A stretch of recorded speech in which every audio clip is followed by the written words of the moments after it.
Hey, hello everyone. This is Mario from uh, No Devotion Records, and we're live. Um, we just gonna hang out with Jim Marcus from Die War Show, Big Face, Go Fight, and countless other projects, and John Bechtel from Ministry, Fear Factory. Mm, I can keep talking about how many bands that John Bechtel is working with. And I think Jim is around. He's already here. Let's bring him in, man. Hey, Hey, Jim. hey there. How are you? I'm here. Hi, how you doing, brother? How's everything? I'm good. Hey, John. Hi, Jim. Good to see you, man. Hey, You're in a bigger studio than I am. both of you are crazy. You guys have issues, man. You guys have way big studios. Yeah, I you only look, I only have this. yeah, you look like you're in the live room. You're in a big old space. It's a big space. Yes, thank you. So how you guys met before? I mean, I know might be a long story, but how you both got together, acquaintance, or how it happened? Well, I don't think we've ever physically met, but I've known about Jim for decades, and perhaps he's heard of me. But Oh yeah, we certainly have a lot of mutual friends and have crossed many, many, many paths over the years. We reached out a little bit. Um, you know, Regarding the NUKES project, and I haven't had a chance to tell them yet. I'm very excited to be involved in moving forward with actually collaborating and working together finally after all this time. yeah, yeah. I think that we knew about each other a lot, and I think we know all the same people and everything like that. But Yeah. I think what's interesting in this particular scene is that I think we actually started talking to each other once because of situations that things were a little bad. We both were having some personal problems, and we reached out and talked to each other. And I think it's kind of interesting that a lot of people in our group, it's like even if you don't know them in person and spend lots of time with them, you're sort of there for them. You know, and I feel like that's always been the way. Yeah, we're a family. Yeah. That's awesome, and my mind blows away when I conceived the idea of Jim and John. You both are together collaborating on something which I think it was done before by many people, but especially you two. I said this before quite a lot. How I follow you guys along your careers. For me, just mind blowing that now is happening. This equation hasn't happened, even though obviously both of you have worked with plenty of massive projects and other bands. For me, it's Yeah. just amazing that just gonna name it, I War So and False Icons or Ministry are together doing something. That's mind blowing for me as a fan, as a music fan. Yeah. Well, we both did, we both worked with Chris Connolly on projects. We both worked with a lot of these other people together. And I feel like now it's just a matter of us all doing something, kind of interesting. And I think we all have the same, you want to keep moving, you want to keep making things sort of thing. And hopefully someone wants to buy it or wants to download it or listen to it, but we just kind of have to keep making things. Yeah, we can't. Uh, uh, we're just compelled once you've absorbed yourself into the world of music, and for me at such an early age, it stops becoming a choice. Uh, Yep.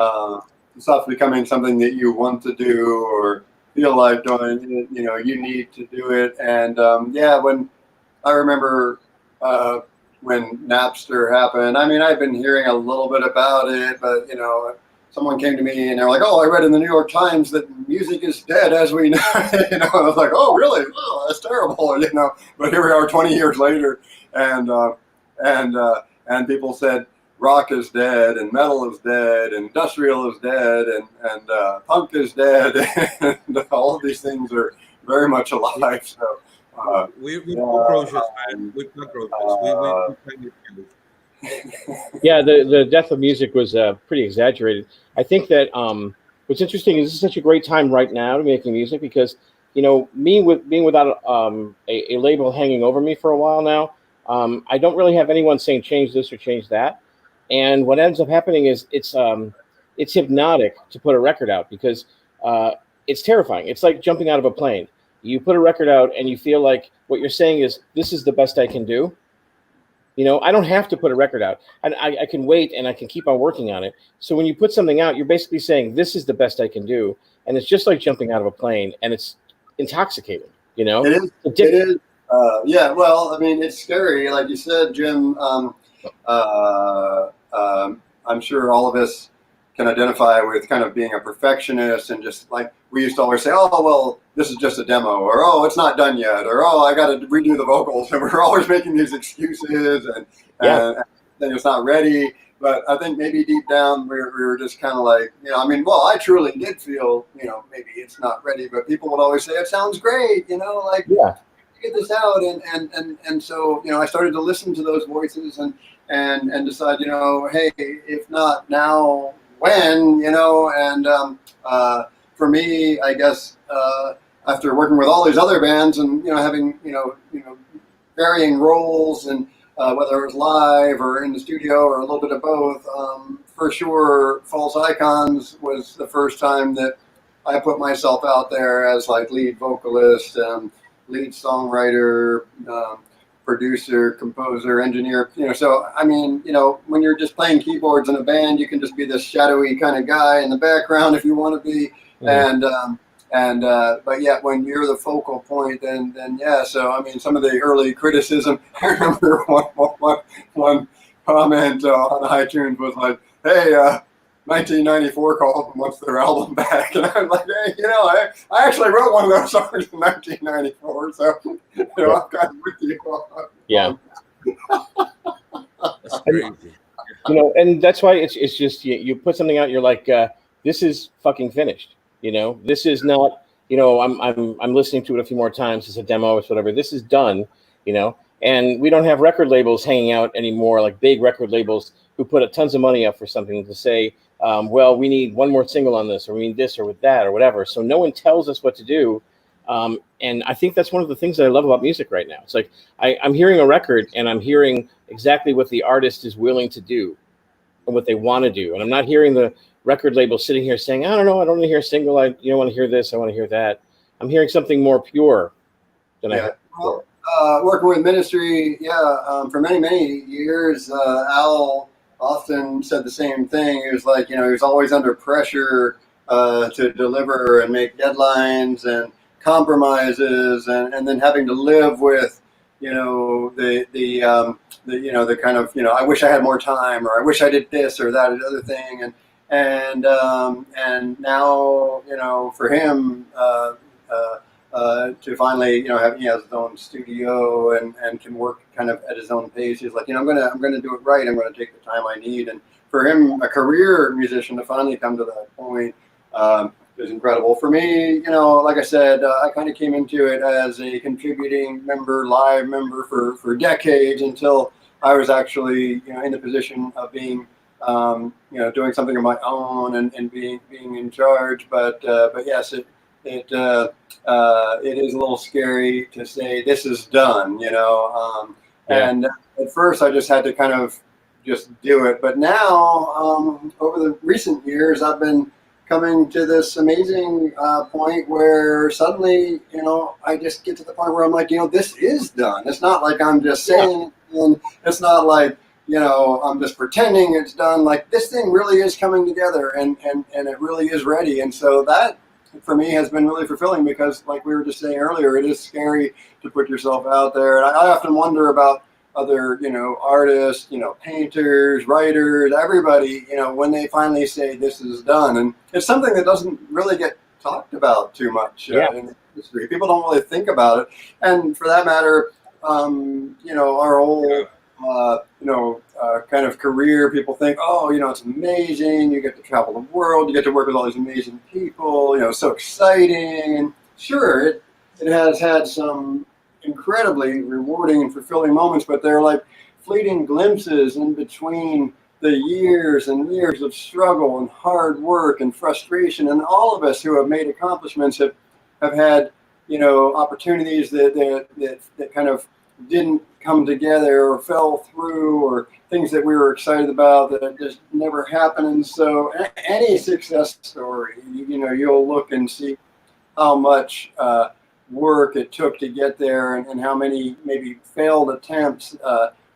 And then I guess when we do see bands that, at least on the surface, appear to just, initially have this, incredible success right out of the box. I mean, I got to say it's impressive, and it does happen, but it's definitely not the norm. And most people have to work over and over and over to get somewhere, and that's just how it is.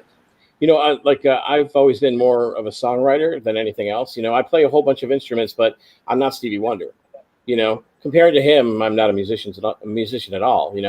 And now that I'm 54 years old, and I feel like when I was younger, I tried really badly to get what I heard in my head, and I feel like I now can make what I hear in my head. And it's amazing. It's kind of worth being old now, to being able to sit there and say, this is exactly how I heard it in my head. It's exactly how I heard the song, And I look back at previous records, and there's things I would love to go back and remix right now, or redo. There's stuff. I mean, I even look back at old Die Warsaw records. I'm like, I would love, like when we did this record Engine, we had written a song for a friend's band, 7 Red 7. It was called All Good Girls. And their record was full, and so we ended up doing it for the record. But I wasn't expecting that to be the single, and I wasn't expecting that to be what TDT made a big deal out of. I really wanted other songs on the record to be out first, but they insisted it would be first, and I feel like it made a huge difference to how people saw us, And I definitely would have changed that. I would go back in time. There's just so many things I would do. There's so many covers of records I wish I could change. There's so many mastering things I wish I could do myself now. Go back and do, it's terrifying, It is a real thing. I often wonder if every time the Rolling Stones hear Jumpin' Jack Flash on the radio, they cringe, going, "Oh God, I wish I used that other guitar. Oh God, I wish I did this differently or that differently." As long as you guys don't commit suicide, like some musicians that fucking kill themselves because they're not doing the right thing, or they're not listening to what they were supposed to listen on their own. But that being said, sometimes true magic just happens, and it does come out, beautifully and perfectly and stuff. And I guess another example to use is, initially we all did what was called demos. I mean, I don't think demos exist anymore. People just make their own final finished albums at home and whatnot. But at one point, we made demos, and then we would move on to, like a bigger studio, and we would, do them. And there was always something about that original demo. I mean, it might not have been as well produced, but there was some kind of magic. And because you took your time and you were relaxed and you weren't under pressure, there was something that always got captured in those original demos that could never be reproduced. Sure, the final product ended up being, like I said, better produced and a better product. But in the end, I think we all were like, oh, but the demo might have been better. And so, there's that. Now we don't worry about that because nobody makes demos anymore. But back I got a very random question, and that's something I thought along the years. Is there a song, not from every genre, but more like in an electronic, industrial areas, that you wish you would have written? Oh, there's all sorts of stuff I wish I would have written. The just for the record, Jarabe de Palo Bonita song, that's the most amazing song I've ever heard. I wish I would have written it. It's just, you can't get it out of your head. It's permanent, Shinomone, the Tightrope song is like a perfect song. Yeah. Every part of that song is perfect. The way it moves, the breaks, every part of it is absolutely perfect, So it's really hard not to have a ton of those songs. I don't think anyone can ever listen to Superstition by Stevie Wonder and not think that I'm shit. I can't write that. It's like, I think all musicians have that sense of imposter syndrome when they hear certain things that are permanent, brilliant songs. When I was a kid, after my dad died, I played Groove Line by Heatwave every morning just to survive for like the next 7 years. And right, even now, I listen to that song. I'm like, I could never do anything this amazing.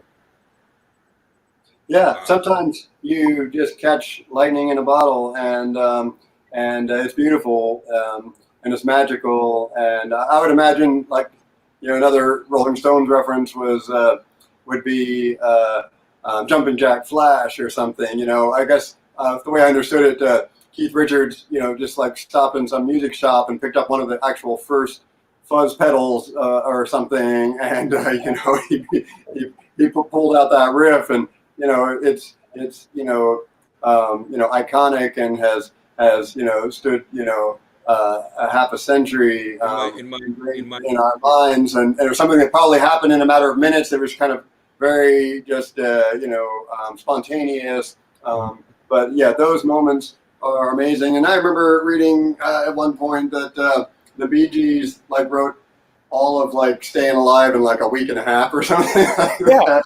Yeah, and all of Staying Alive was the drummer, his wife was having a baby, and so the drummer had to put all of his drum tracks down on loop for it, and that's basically how they discovered their own form of disco, their own disco sound, was because it was a looped drum part for the entire thing, and I think that's amazing. But it goes both ways, like they say that that Paul McCartney was incredibly depressed with Revolver because he thought the whole record was flat. He heard it and he's like, this entire record's flat, every bit of it's flat, and he was just destitute for 2 months until they finally convinced him that it sounded good. But it goes both ways. Even those people who are doing amazing stuff every single day, they still felt that same sense of insecurity and smallness in the face of everything that music is. Yeah. Well, also, classic story. John Lennon. We're talking about Paul McCartney, Lennon and McCartney, some of the greatest songwriters of all time. John Lennon too, was very insecure, from what I understand, with his voice and with his pitching and stuff. And George Martin, apparently, as I understand it, invented what we call flanging. He was using 2 4-track reel-to-reels, and so in order to kind of keep John Lennon's voice in tune, he would play the vocal track from one 4-track onto the other, but he would keep his hand on the flange of the tape and kind of slow it down a little bit if it was sharp, and then maybe give it a little nudge if it was flat to kind of keep it in time. And that's where the term flanging came from. And so sometimes the imperfections, and the Tony Iommi story, how he chopped off part of his finger, right? But he had to glue a little bottle cap onto his finger, and then he had to use lighter gauge strings, and in order to make them sound better, he tuned them down. So he kind of invented detuning because he chopped his finger off. You just can't make this stuff up. He invented a sound because of that, and he invented pretty much that a Black Sabbath sound. In my case, I'm a terrible musician. I made music in the 90s, early 90s. I played in a bunch of punk rock bands, and I'm supposedly a drummer. I think I'm the worst drummer of the world. However, I can keep a tempo, so that makes me a drummer. So that's why I decided to start a label, and my goal was always to bring my heroes, and so far I succeeded. I'm not making money, but I'm great. I'm feeling fucking millionaire at the moment, so I'm not worried. I don't care. That's why I asked that question to you guys. And what you guys think if we show the video for the people that is around hanging out? We can just watch the video and come back. You guys okay with that? Yeah, sounds good. Thank you. Okay, so yeah, let's run it. Ponlo, güey. 1 second.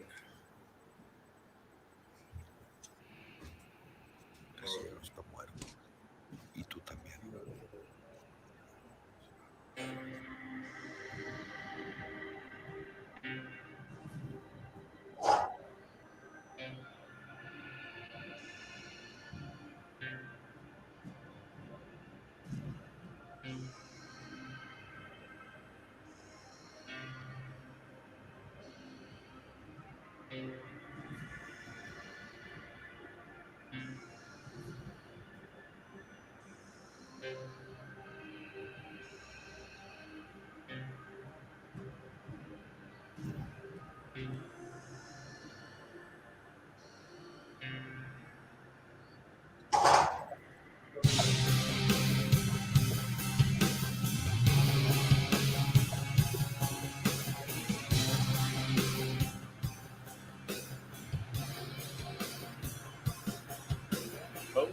was afraid of the rain as it fell from the dead sky. It decayed like love in a dream washed away when the flood walked by. To move in light on the line, the pendulum shadowed. Crosshair lover, beware when the dead sky falls.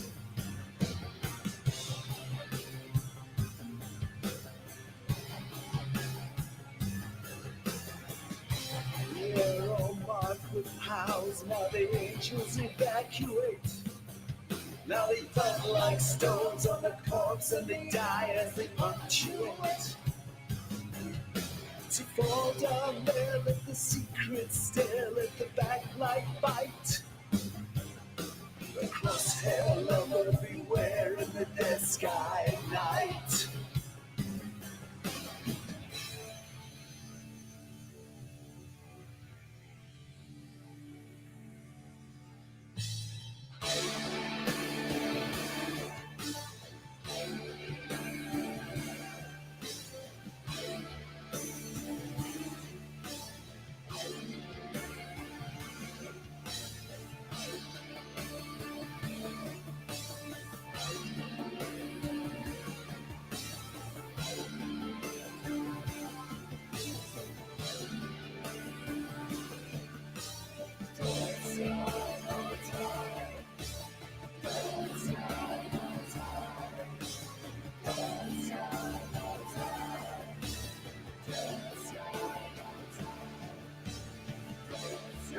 To finger downward, scavenging eyes.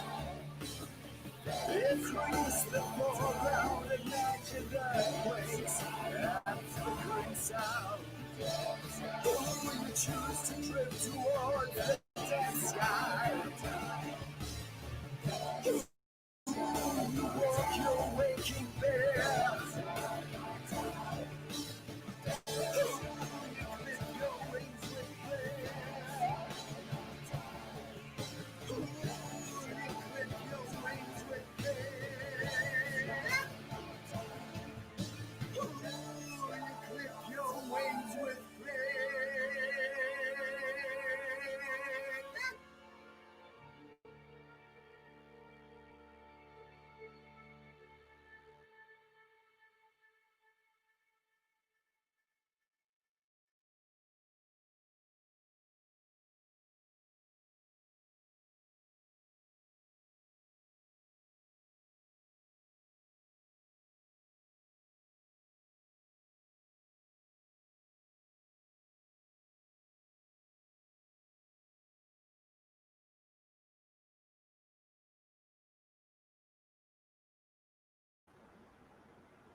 Yeah, I think you're muted.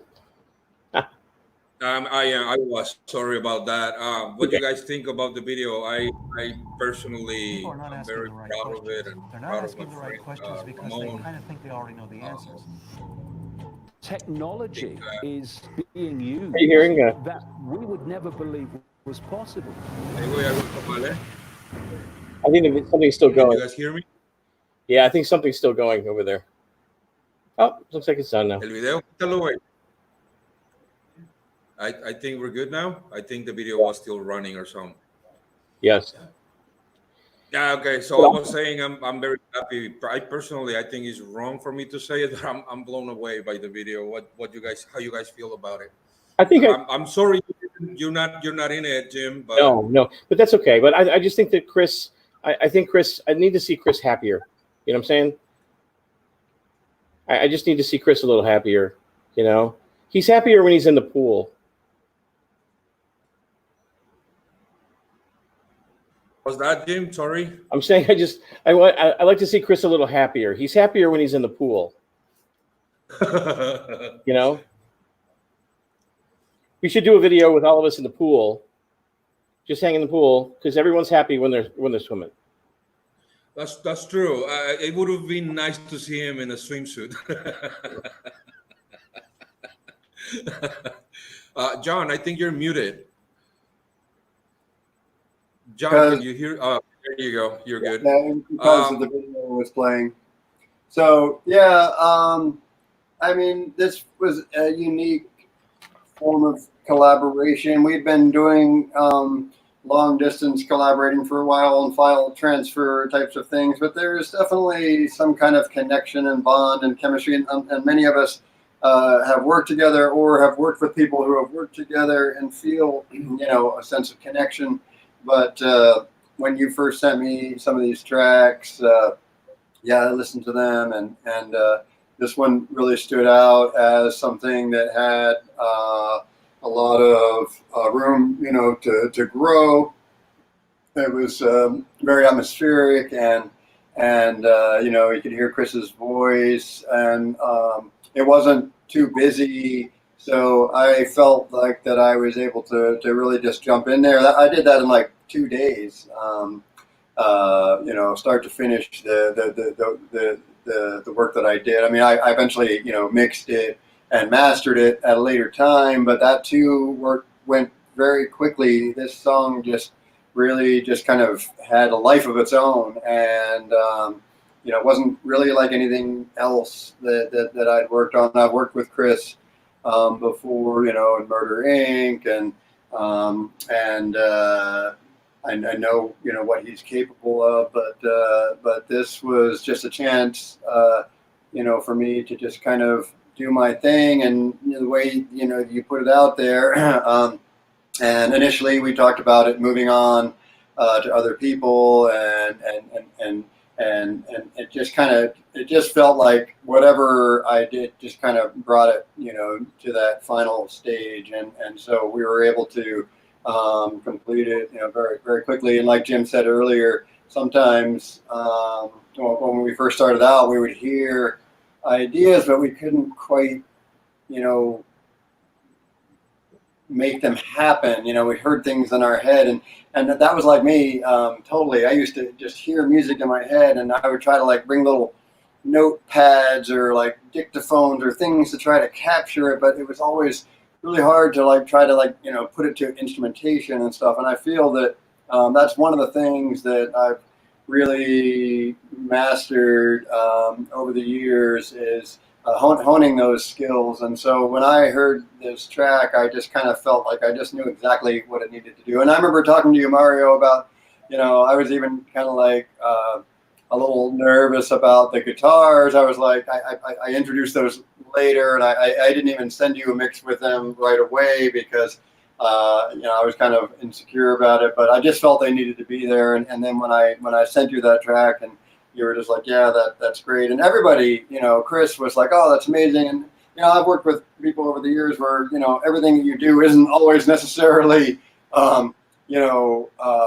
welcomed or considered, they're like, well, it's okay, or I didn't really see it that way. Sometimes you get it right, but with this project, I just felt so, welcomed, and just like what I did, I felt strongly about it. I mean, had I not, I wouldn't expect anybody else to, but when everybody else came back to me and just said how much they love it, it wasn't like, oh, we like this, but we don't like that, or I want you to do this and that. It was just like, just completely like what you did, we love. And that just made me feel, really, really, really special. Because, as it is in this world, you often have struggles with other, people and different visions, and a lot of pulling and pushing and pulling, and everybody's been there and been through it. But we also, it takes a toll, sometimes with those battles. And so sometimes you have to just say, hey, is it all worth it? And so with this project, everybody, who put time in, put it in on their own, and just there was no pressure. And also when it happens and everybody feels it, it was really amazing. So I'm glad that it is a magical, definitely. It is a magical track because it came from the youngest of the new members, Francisco Montes, HF Mino. This dude is making trad goth music with the soprano singer, his wife, and he's pretty much basically making music for barely a little over 5 7 years. And he's very gloomy, he's very deep, he's very obscure. And when he sent me the track, the first layer of the track, which was the bass idea with the drums, I immediately tweaked a little bit, a couple things, however I could, and I sent it over to Brian, and then to once it was done, we reached to you, John, and the results. I mean, the guitar gives the whole. I think it gives a lot of ambience to the song, obviously, and everything else that you've done to the track. And when we heard the vocals on it, I mean, I got goosebumps all over, and I was very proud of Francisco because he never imagined that the result of this track, and I think that that's part of the whole scenario with the song. Along now that you were saying, Jim, that Chris looks a little sad, is because we were talking somehow. I didn't know, little as I know, and I'm gonna dare to say, hopefully he doesn't get mad at me, but I think he knew about the situation with Bill Reflin happening, and he was going through quite a lot. And then Genesis passed away when we were finishing the track, and then Gaby Delgado also passed away. So it was a terrible time Yeah. when we put out the song. I mean, I think we released it like a week after everyone died. All these three dudes died. So I decided to dedicate the tracks to them. But yeah, John, you made magic. You once again confirm who the fuck are you, because and that's the reason you've been so long and so much around, and you prove yourself without needing to prove yourself. I mean, that track wasn't that track until you touched it, and that's the magic. That's the magic of Nukes, and that's the way I wanted to. I visualized, and the other part that was missing that needs to come along with the album, which we're gonna talk in a minute, is the addition of Jim, who has been always very supportive of whatever fucking crazy idea I have, and he's always, yeah, dude, don't worry, get it done.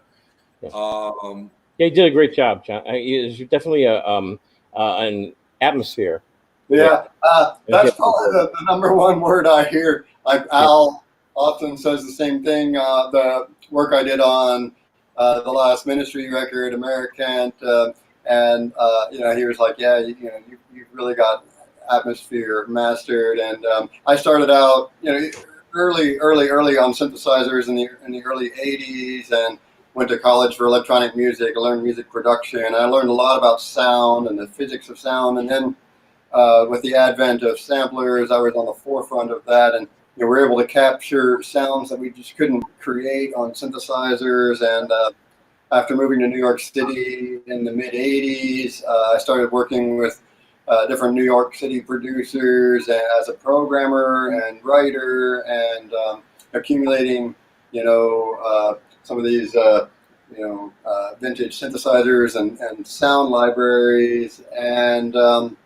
I was with Killing Joke, we often would make our own samples. We would go out in like a parking lot and roll barrels around and dumpsters and record it on. By then we had stereo microphones and digital recorders, and you could put them into samplers. And I was using those sounds and layering those sounds with other sounds, and I was definitely a sound designer even before I became involved in a lot of these bands. I've been a musician my whole life, but always been very experimental, and just always tried to find my own kind of path. And so I think now finally, I've honed those skills and created my own kind of signature sound. And like you said, the word atmosphere is a big part of that.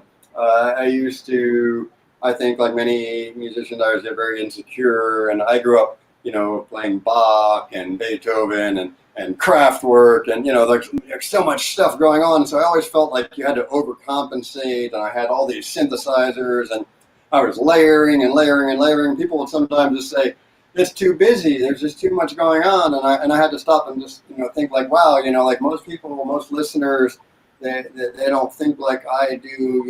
They only listen to one or two ideas at a time, and I don't have to impress anybody. I have enough synthesizers. I've done enough things, and sometimes a little space, a little bit of silence. It took me a long time to learn that, but yeah, I do feel that I finally kind of put it all together, and it feels good. Like you said, I can work much more quickly, and I also have this sense of like that this thing is coming to an end. It's almost there. Just needs to do a few more little things. Whereas before, I was just perpetually working on tracks. It was just nothing would ever be finished, and Right. it was frustrating.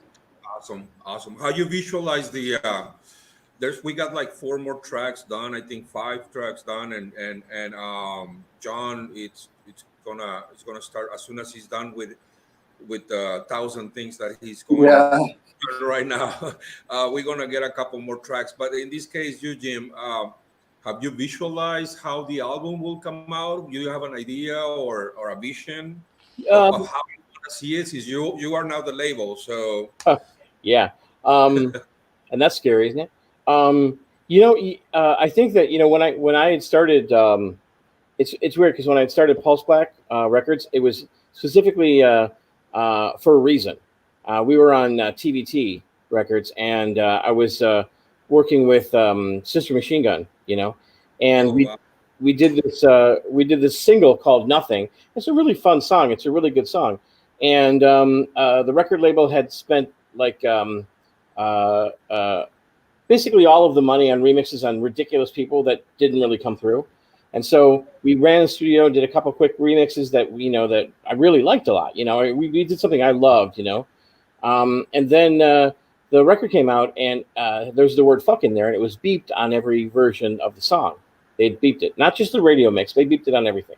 And it was it was just this wake up call that um, record labels were willing to destroy a piece of music for the people who care about it, in favor of the people on the radio who were going to hear it once or twice and not give a shit, And so I was like, you know what? I'm never going to again sit down and let a piece of music get messed up by censorship, fucked up, destroyed, just for the 2 or 3 people on the radio who might actually want to hear it in that space, because it's ridiculous, And so we started this Pulseblack Uncensored Sounds, and and since then it's like I've been comfortable putting everything that I do on it.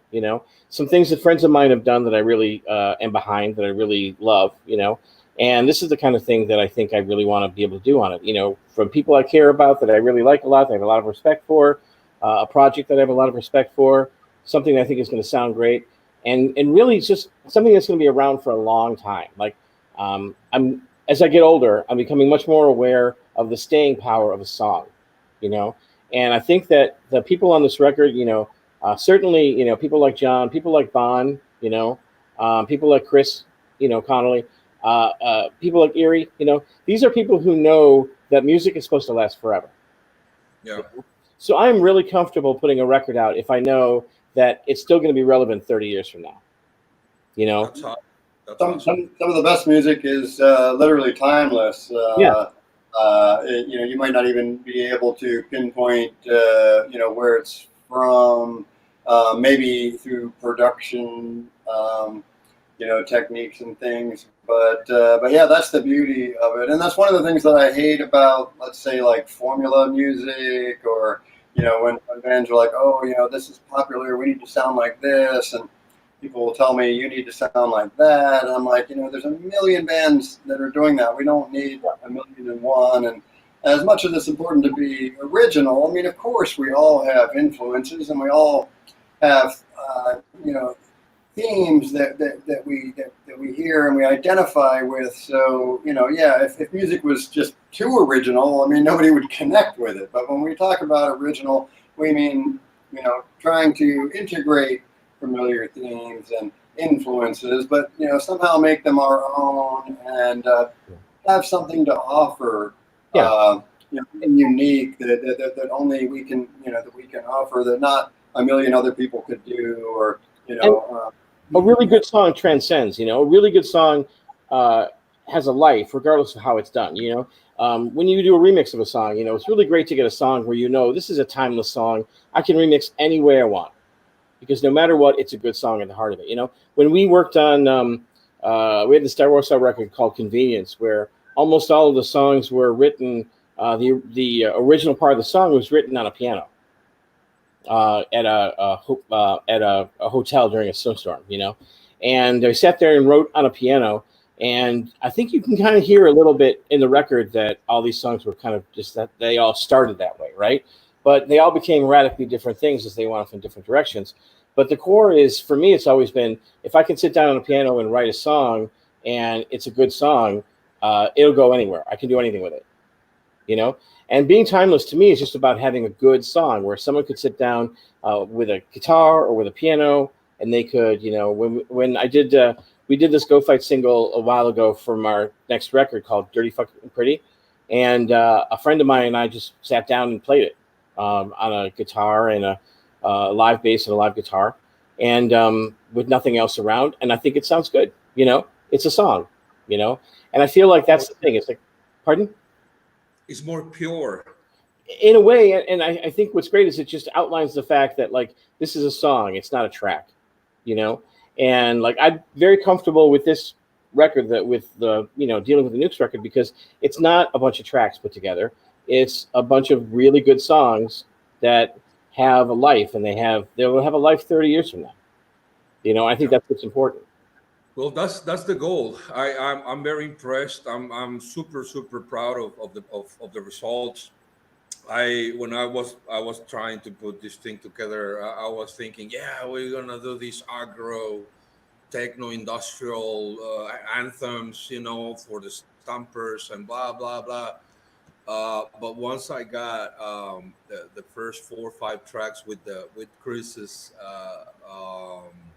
vocals and John started touching Dead Sky, I'm like, oh shit, this is something totally different that has been done before. I mean, we cannot repeat Revolting Cogs, we cannot imitate Big Face, we cannot do a ministry thing again because it has been done.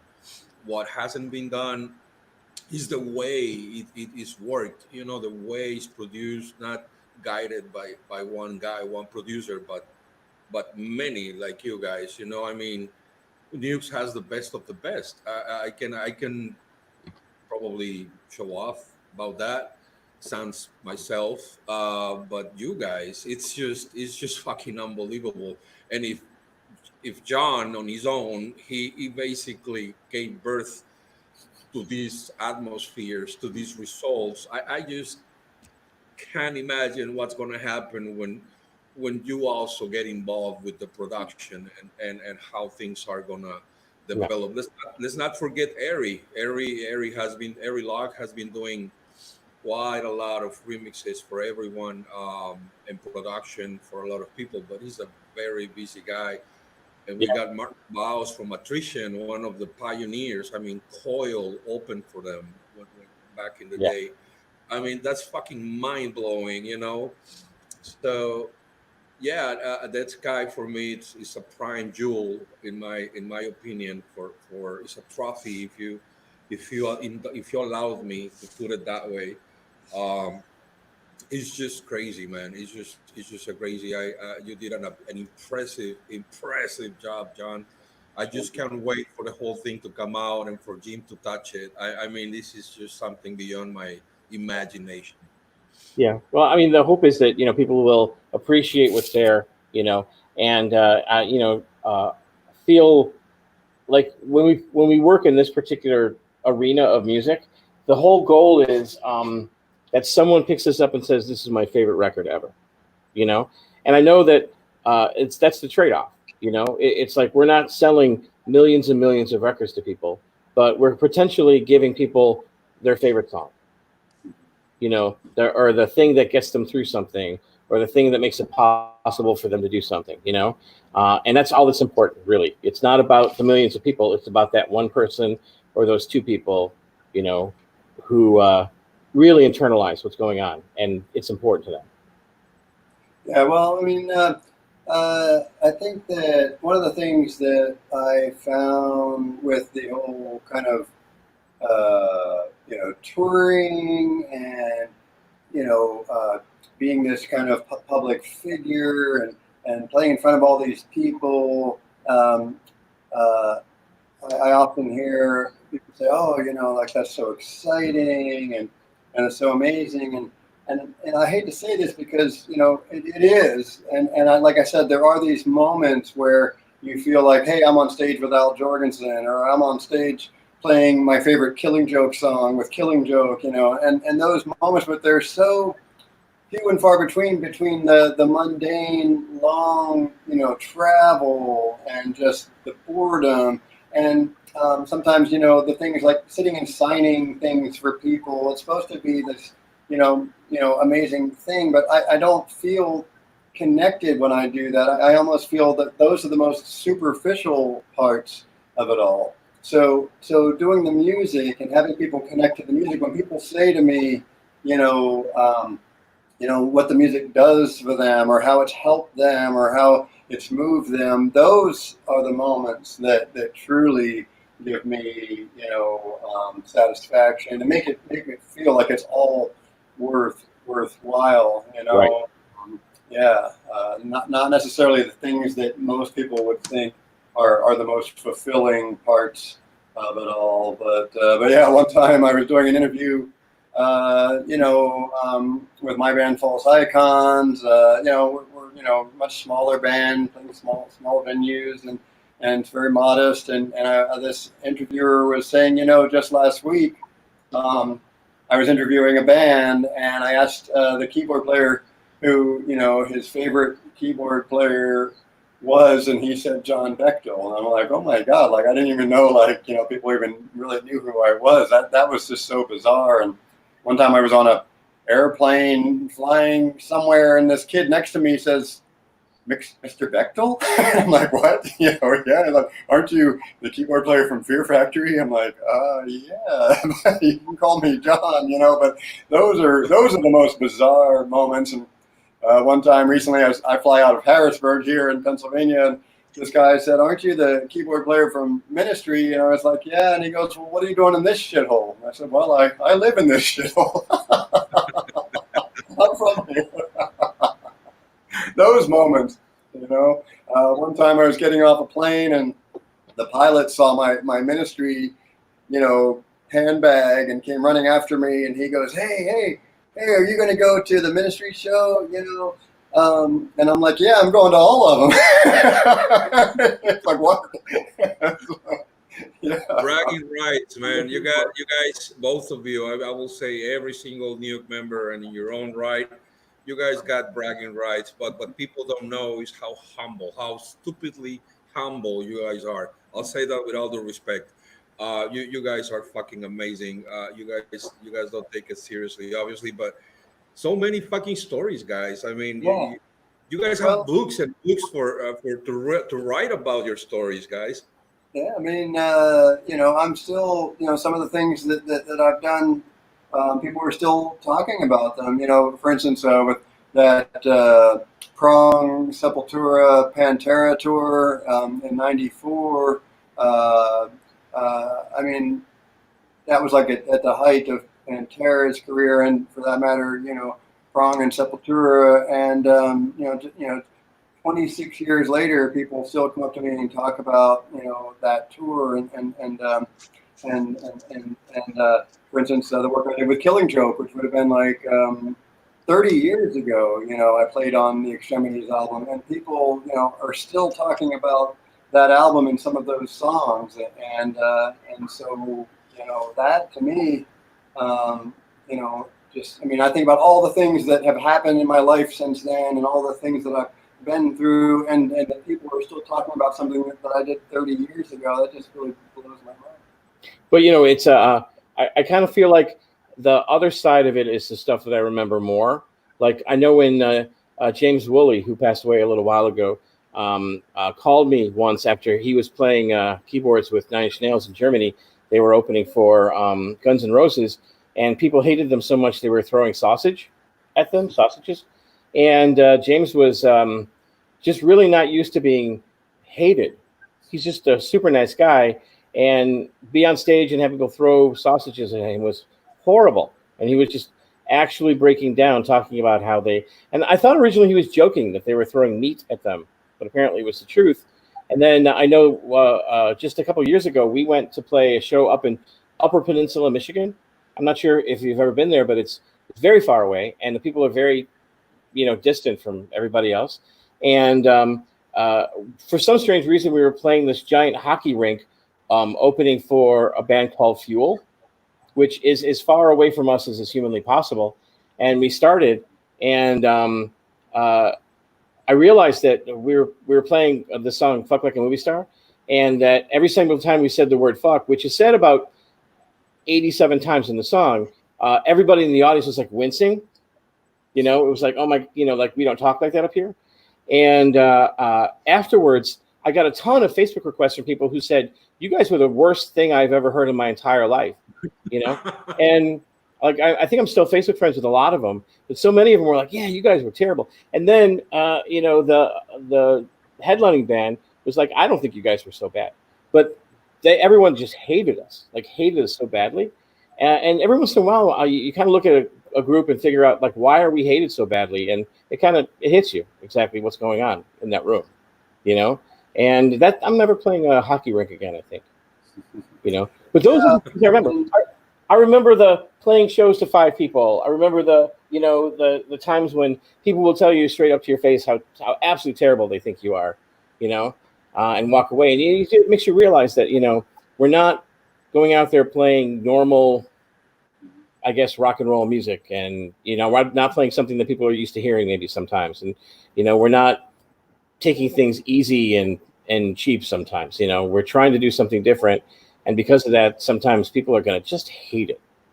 Just absolutely hate it.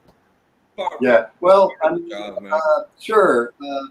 And it's because also the flip side is that there's so many bands out there that are kind of, like I said earlier, these like formula bands. Hey, I mean, I like formula music sometimes. It's not, it has a place. I'm not putting it down. I'm just saying that if that's all you do, like, let's say you've got like the perfect hair, the perfect outfit, you've got the laptops, the boots, and like everything, and you sound just like Skinny Puppy and like all these things, and it's just like, Skinny Puppy did it best, so we don't need another Skinny Puppy. And it's not about, I mean, we all want to look cool and everything, but if that's all you've got is looking cool and like standing behind a laptop, then I'm sorry, but you might be trying to take the easy path. You might sound like what people want to hear or what they're familiar with, but you're not breaking any territory or breaking any new ground. I mean, maybe some people don't want to do that, but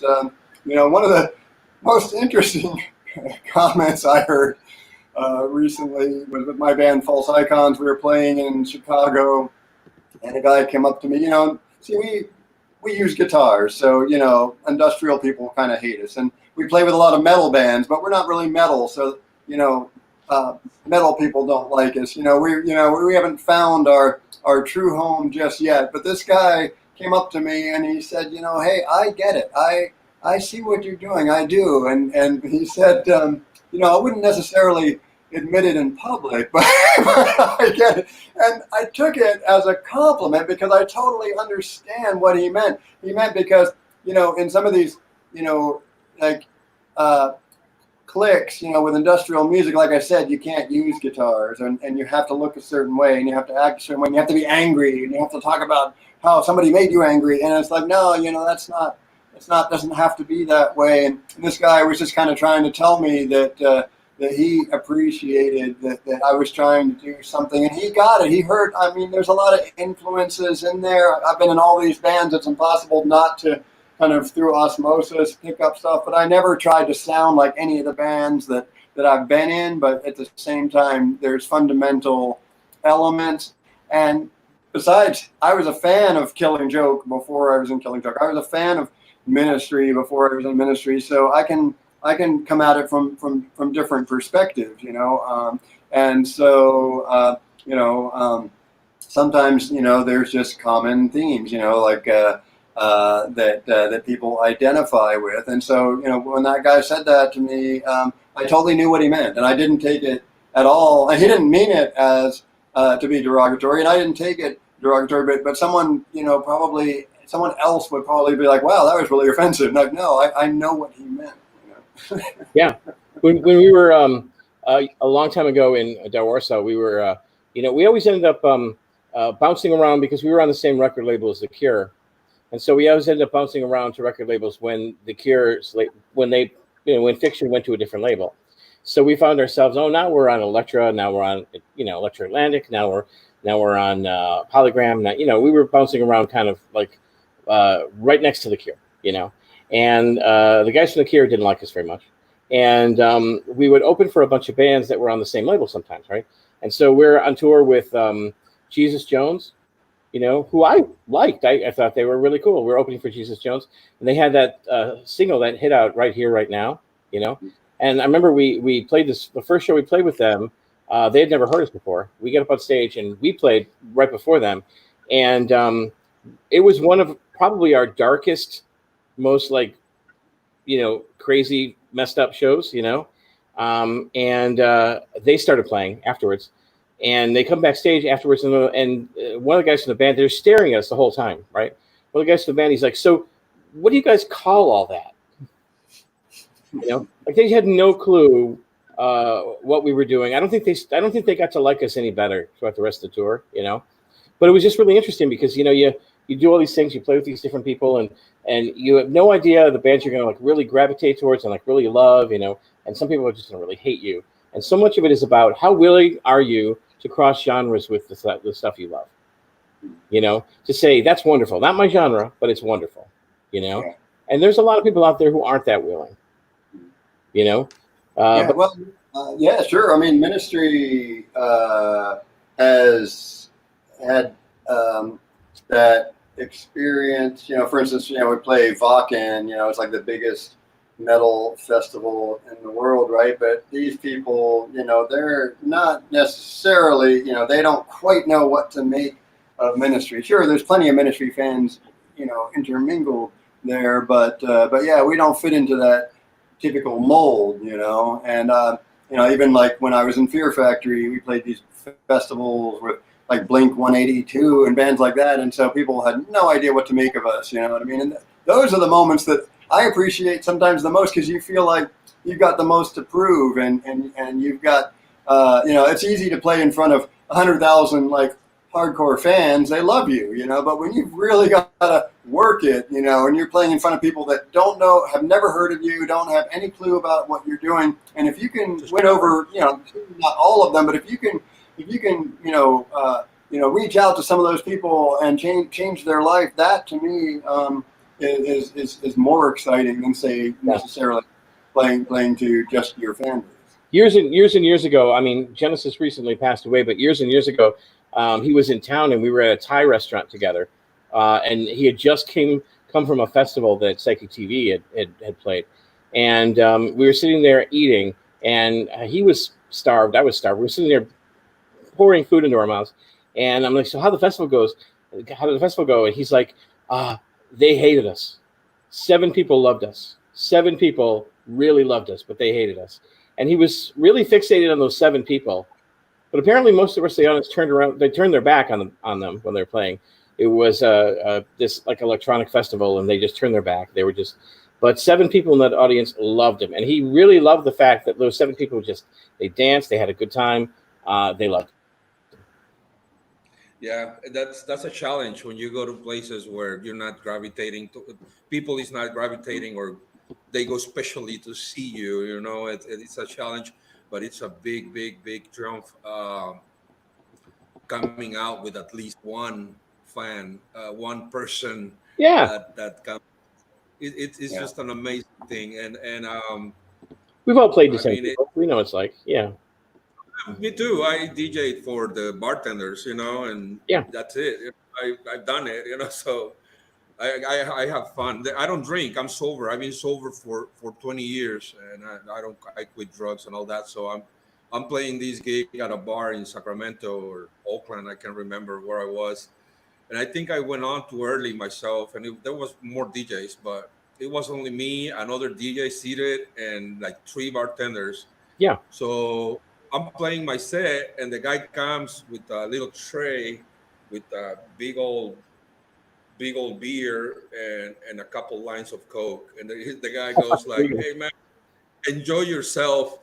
I didn't blow him off. I was just like, "What the fuck is this?" And I just say, "Hey, thank you, man. I appreciate it." Yeah. So the And DJ that was seated, and you when never the know. seated, It's all broken up too. Like I remember playing in El Paso one time at a place where they sell cattle, and there were just thousands of people there, this giant room where they sell cattle, and it smelled terrible and it was just awful, but there's thousands of people there jumping around, having a really good time. And then the night before, there must have been about 12 people at the show, and then you go to I think Jacksonville, Florida, and this tiny bar completely packed to the point where like no one can fit in there, and then there's another place in Florida that you go to the next night, and there's like 18 people in a place that could fit 1,000, and there's just no way to know. You have to almost sit there and just throw the dice and say, I'm going to play, I'm going to do my best no matter where we're at, no matter how many people are in the audience. It shouldn't matter, and just Yeah, try. totally agree. Yeah.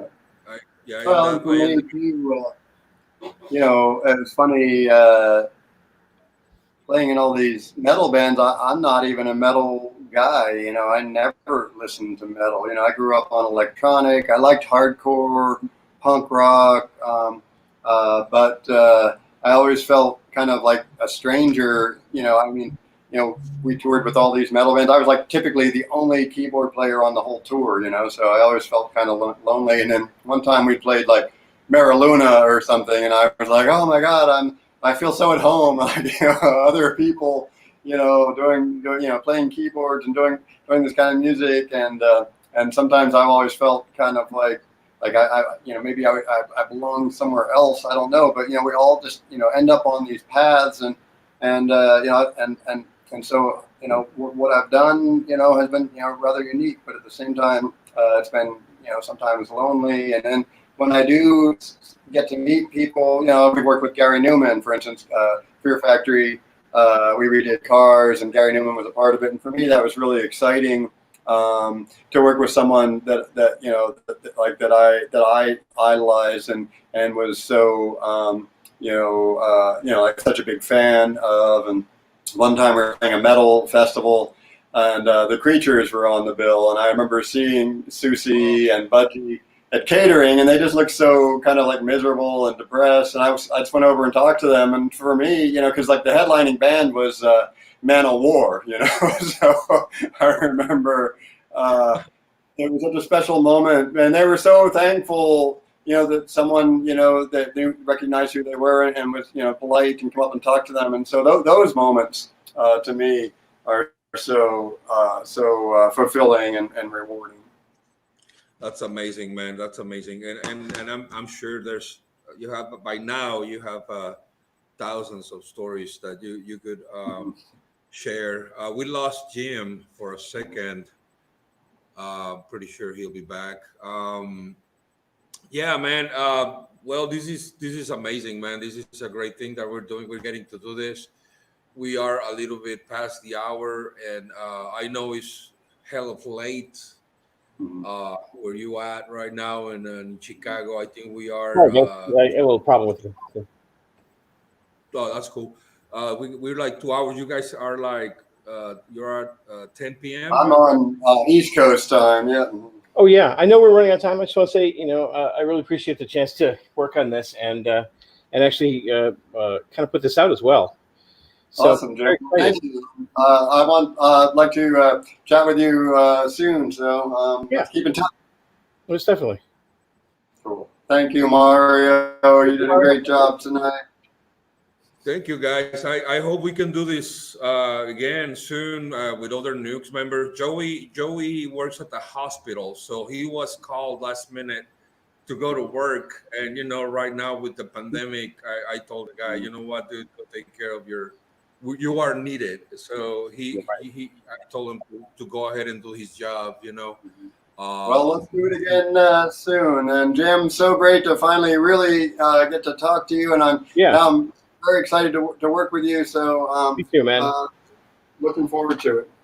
I'll see you guys soon. Okay, thanks, All right, Mark. guys. Adios. Again. Good night.